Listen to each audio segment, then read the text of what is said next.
ही नहीं बना। अपनी मंजिल को भुला कर जिया तो क्या जिया, है दम तुझ में तो उसे पा कर दिखा। लिख दे खून से अपनी कामयाबी की कहानी और बोल उस किस्मत को कि है दम तो मिटा के दिखा।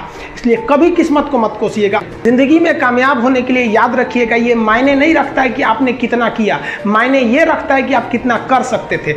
जब लंका में पुल बनाया जा रहा था पत्थरों को जोड़ कर सीता माँ को लाने के लिए, तो बंदरों के साथ साथ गिलहरियां भी वहां पत्थर भर रही थी। तो इन सब से कितना पत्थर ही उठेगा। एक बंदर आया तो उठा के फेंक दिया गिलहरी को, भाग यहाँ से, तो इतनी पत्थर बीच में ला रही है। तो मर्यादा पुरुषोत्तम राम के पास वो जाके गिलहरी गिरी, तो गिलहरी को वो प्यार से सहलाए थे ना, तो ऐसा कहा जाता है कि इस पे जो निशान है गिलहरी के पीठ पे वो राम जी का है। राम जी ने उस बंदर को बुलाया और कहा कि देखो तुम इतना विशाल पत्थर उठा रहे हो तो तुम्हारा शरीर भी विशाल है, ये गिलहरी इतना बड़ा पत्थर उठा रही है जितना इसकी क्षमता है। तो आप अगर कामयाब होना चाहते हैं तो आप ये मत सोचिए कि आप हमने आज 8 घंटे पढ़ लिए या 8 घंटा मेहनत किए, आप ये सोचिए कि आप कितना कर सकते थे। और देखिए जो सपने देखते हैं उनके लिए तो पूरी रात छोटी पड़ जाती है, और सपने पूरे करने वाले के लिए पूरा दिन छोटा पड़ जाता है। अगर आपके अंदर जिम्मेदारी है ना, तो आप यकीन मानिए आप चैन से सो नहीं पाएंगे। जिम्मेदारी ऐसी चीज होती है जो रातों की नींद छीन लेती है। रात में जगने वाला हर लड़का आशिक नहीं होता। आप सबकी ज़िंदगी में कुछ कठिनाइयाँ आएंगी, ठोकरें लगेंगे, लेकिन ठोकर खा के संभलना भी जरूरी है। ठोकरें खाकर भी ना संभला तो ये मुसाफिर का नसीब। राह के पत्थर तो अपना फर्ज अदा कर चुके हैं और कभी भी मुश्किलों से घबराइएगा नहीं। कोको कोला कंपनी जब स्थापना हुई थी तो 1 साल में केवल इसके 25 बोतल बिके थे। कंपनी का दिमाग हिल गया था, लेकिन आज के समय में दुनिया में हर जगह कोको कोला बिकता है और इसने तो फिजिक्स को उल्टा कर दिया। लोग कहते हैं ठंडा मतलब तो कोको कोला। भाई साहब, ठंडा मतलब वो होता है जिसका टेम्परेचर कम हो, लेकिन इतना भी कहा कि इसके आगे लोग भूल गए कि ठंडा मतलब कोको कोला नहीं होता है, ठंडा मतलब वह चीज जिसका टेम्परेचर कम है। इसलिए परेशानियों से कभी मत घबराइएगा। आगे बढ़ने के लिए तकलीफ का होना जरूरी है, क्योंकि छांव आते ही इंसान के कदम रुक जाते हैं और धूप में कभी कदम नहीं रुकते हैं। जरूरी नहीं कि हर चीज आपको किताबें और यूनिवर्सिटी में ही पढ़ाया जाएगा।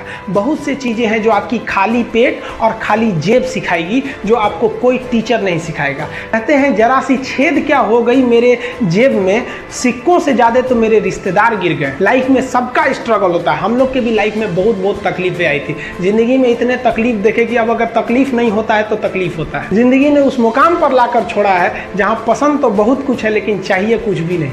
लोग कहते हैं कि खाली हाथ आए थे खाली हाथ जाओगे, गलत बोलते हैं।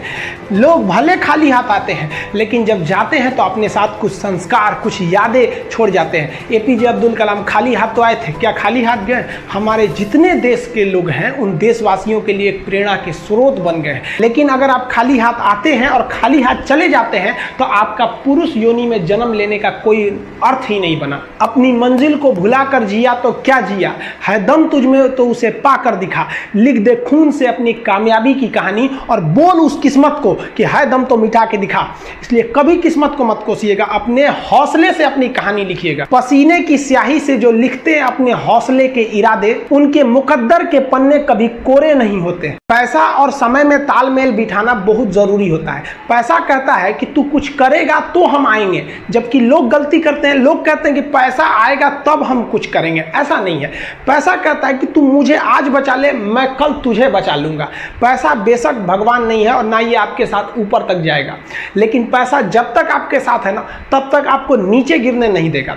देखिए पैसा जीवन में बहुत कुछ है, बहुत कुछ, लेकिन पैसा सब कुछ नहीं है। इंसानियत मायने रखने चाहिए। समय के साथ आप कभी खिलवाड़ मत कीजिएगा। दुख की बात यह है कि समय बहुत कम है, लेकिन सुख की बात यह है कि अभी भी समय है। लेकिन समय के पास इतना समय नहीं है कि आपको दोबारा समय देगा। वक्त नहीं लगाइए आपको यह निर्धारित करने में कि क्या करना है, वरना वक्त निर्धारित कर देगा आपका क्या करना है। जीवन में ना अपने अंदर से अहंकार बिल्कुल निकाल दीजिएगा। अहंकार बहुत ही खराब चीज है। कहते हैं कि अहंकार में इंसान को इंसान नहीं दिखता, छत पे चढ़ जाओ तो खुद का मकान नहीं दिखता। अहंकार नहीं करना चाहिए। छत को बहुत गुरूर था छत होने का, एक मंजिल और बनी और छत फर्श हो गया। अहंकार कभी नहीं कीजिएगा। तूफान ज्यादा होती है तो कश्ती डूब जाती है और घमंड ज्यादा हो जाती है तो हस्ती डूब जाती है। जिस दिन आपको घमंड होने लगे ना अपने आप के ऊपर कि हम बहुत बड़े हो गए हैं, हम बहुत पढ़ लिए, हम बहुत सक्सेसफुल मैन हो गए, हम बहुत बड़े बिजनेसमैन, हम बहुत, मतलब जिस दिन आपको घमंड हो गया ना उस दिन आप शमशान घाट में जाके दिखेगा। आप शमशान घाट में जाके दिखेगा आपसे नायाब लोग, आपसे अच्छे अच्छे लोग वहां खाक बन गए। दुनिया में ना किसी से जलन नहीं रखनी चाहिए। देखिए माचिस जो होता है ना दूसरे को जला देता है, लेकिन कभी माचिस को देखें वो खुद को भी जला लेता है। अतः आप अगर आप दूसरे की बुराई करेंगे, दूसरे के पीछे रहेंगे ना, तो इसमें आपका लॉस होगा। और अगर आपकी कोई बुराई कर रहा है ना तो आपको खुश होना चाहिए कि आप आगे बढ़ रहे हैं। बुराई उसी का लोग करते हैं जो आगे बढ़ रहा होता है, जो पहले गिरा हुआ है उसकी लोग क्या बुराई करेंगे। और जब भी आपकी कोई बुराई करे तो आप उसे सहज स्वीकार करें और आप उसे प्रूव मत कीजिए कि हम ये नहीं है। हम लोग गलती क्या करते हैं स्टूडेंट लोग कि प्रूव करने लगते हैं। नहीं, आपको अपने आप को इंप्रूव करना है। अगर कोई गलती हो गई है, आपको कोई बुराई कर रहा है, तो आप उसको सहज स्वीकार कीजिए। जिस दिन आपके अंदर अपनी बुराई सुनने की क्षमता आ गई, यकीन मानिए आप सफलता के दहलीज पे अपनी पहली कदम रख दिए उसी दिन।